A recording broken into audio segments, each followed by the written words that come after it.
Happy Transfer Tuesday, the day of the week where we just check in with our finances, see if maybe we have a little bit of extra money we could move to savings, investing, or debt payoff, even if it's only $5. I'm going on a little bit of a dry streak myself. It has been now over a month since I've had any W-2 work because the weather has been terrible.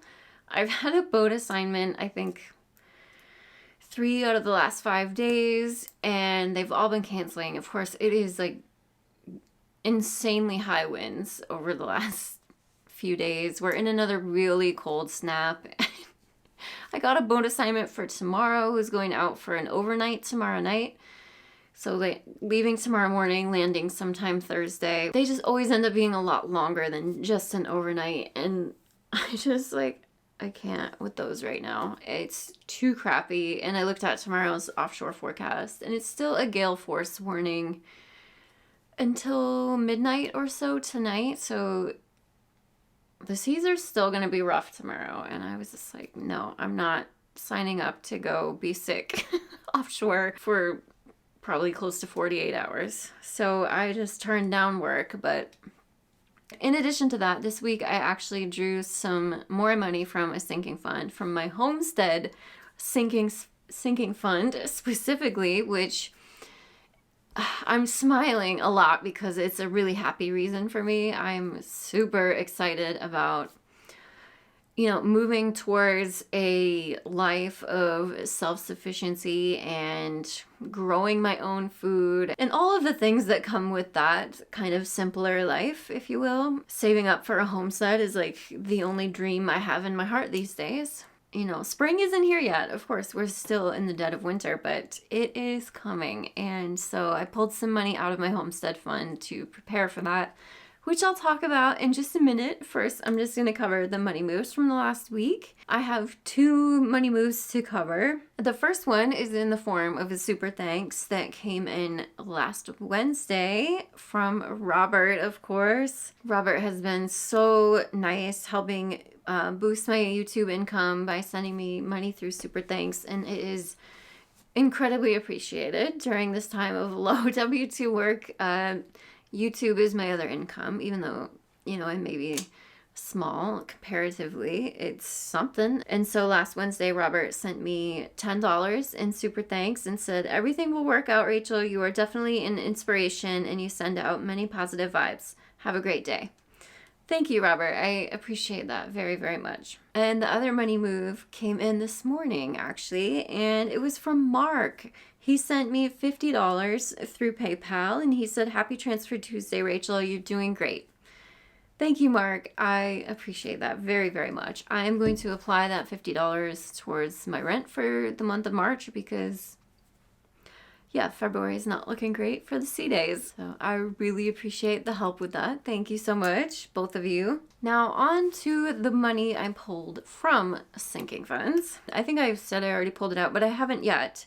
That's just because I have not paid off my credit card from the 2 purchases that I've made for homestead things yet. But that being said, I made 2 rather large purchases recently for the homestead to prepare for the upcoming growing season and the spring that is finally.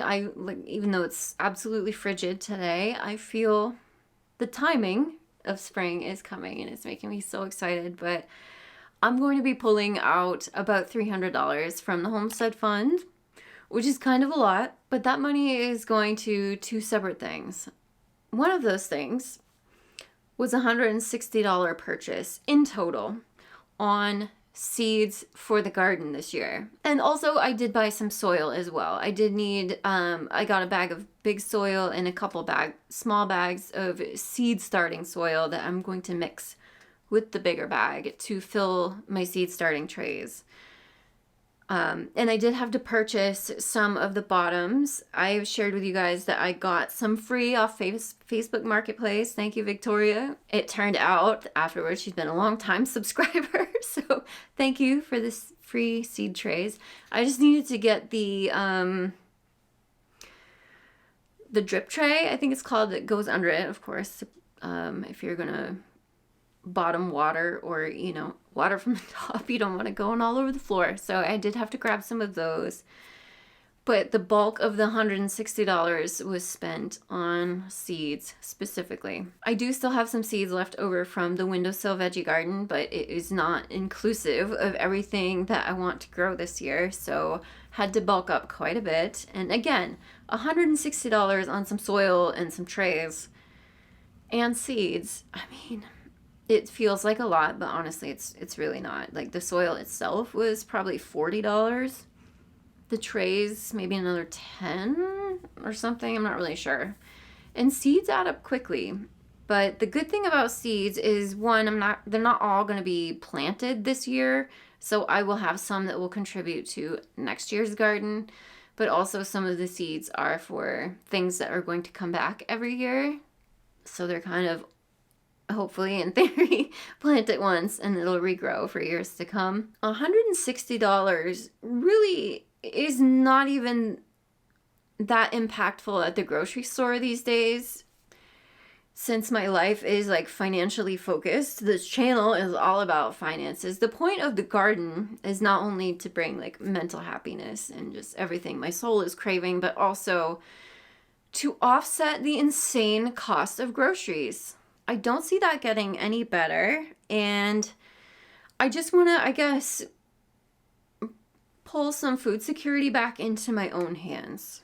I don't even like saying it that way, because I feel like just saying food security elicits fear, or can elicit fear, and that is absolutely not what I'm trying to do here. I'm like, absolutely no part of me wanting to homestead is out of fear whatsoever. It's just, I'm just annoyed that it cost me $3 to buy a limp head of lettuce at the grocery store that was trucked from California to me here in New England, and then it's like a sad limp thing that is overpriced and costs more than an entire seed packet of lettuce seeds. You know what I mean? And since I'm wanting to like financially minimize my life and reducing my cost of living, basically, aside from rent and housing, my next biggest expense is my food and groceries. And I'm mostly a plant-based eater. I eat a lot of vegetables. There's no reason I can't be growing them. So the upfront cost of a garden to me, it's, $160 might feel like a lot, but honestly, how long does it take to spend that at the grocery store? Just a couple of weeks for me. So, it's that garden, I have hopes and desires and reasonable expectation that that's going to hopefully cover the bulk of my vegetable consumption from like, midsummer through late fall, and, with canning and preserving all through next winter. That's the goal. So just really reducing my reliance on grocery stores, and therefore reducing my reliance on things that the price of are out of my control. So I'm super excited to see how this summer goes, and how soon can I offset that $160 cost? How the heck am I even going to really calculate that? But luckily, since I've been spreadsheeting my finances since 2016, I've got a pretty good runtime of what I've been spending on groceries every month for the last 8 years now, over 8 years now. And I can compare that to what that ends up looking like this summer. So I'm really excited about that. And again, like, the financial aspect of a garden is just one component of it for me. I'm looking forward to it for so many reasons.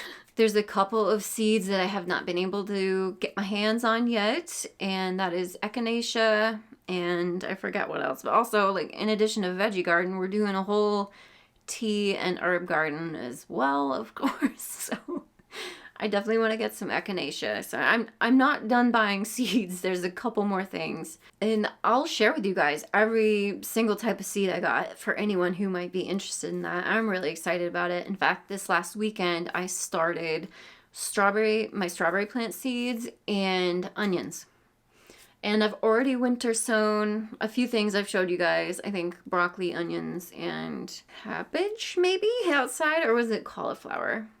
But I've done winter sowing in milk jugs. I'm going to do a lot more of that. I've got 5 more milk jugs I need to fill up, but the snow just keeps piling up outside, so I've just been like, there's no point yet, but soon. So we're going to be planting some seeds for anyone who's interested. And I can't wait to start sharing with this stuff with you guys. I truly feel like I've been in a hibernation the last couple months. So I've been quiet. I've really only been making Transfer Tuesdays, and I'm finally feeling the energy and the urge to like start doing things and talking about them more. So I swear, more videos coming. I've just been in a funk. Anyway. So yeah, seeds, $160. Well, how about that under $140? Oh my goodness. The other $140 was spent on maple sugar supplies. I am so excited about that. I have owned maple sugar taps for over a decade. I bought them so long ago, knowing one day I was going to tap some freaking trees and make my own syrup. It's happening. It's happening. In fact, that's the first thing that kicks off the growing season every calendar year. Maple syrup, first and foremost. And seeing everyone in slightly different climates that has had enough of a temperature warm up to let the sap start flowing, and they've been collecting already, it's like giving me such FOMO. It's FOMO for sure. It just hasn't been warm enough yet to have any sap running where I'm going to be tapping. So it's not quite time yet, but you better believe I'm going to be sharing every bit of that. But, right, so $140. I had 10 taps that I bought years ago. So there was that. But then in addition to that, we needed like the main line so you can tap multiple trees in succession and have them all flowing down one main line. And that came in a 500-foot roll, and that was $54. So not cheap, but that's a pretty decent amount of mainline. We also got like 20 more taps and then a bunch of T connections to connect the taps from each individual tree into the main lines. And there's still some things that need to be bought for the whole maple syrup purchase, like a big barrel or a collection vessel at the end of the main line to collect any sap, as well as like the whole stove boiler system. So there's still more, but mainline, taps. Oh, and we bought filters for filtering the syrup. That's really important. I think that's it. My like little kid heart is so excited for this upcoming season, and maple syrup is the first thing that gets to happen. And as far as like self-sufficiency and homesteading, at least here in New England, that's really kind of like what kicks off the harvest season. Oh my gosh, I'm so excited. I love syrup. I like the real shit, and that is expensive. It's like 20-ish, probably anywhere from like 15 on the cheap end to 25 to 30 on the more bougie end. I don't know, but for like a quart of real maple syrup, that's expensive.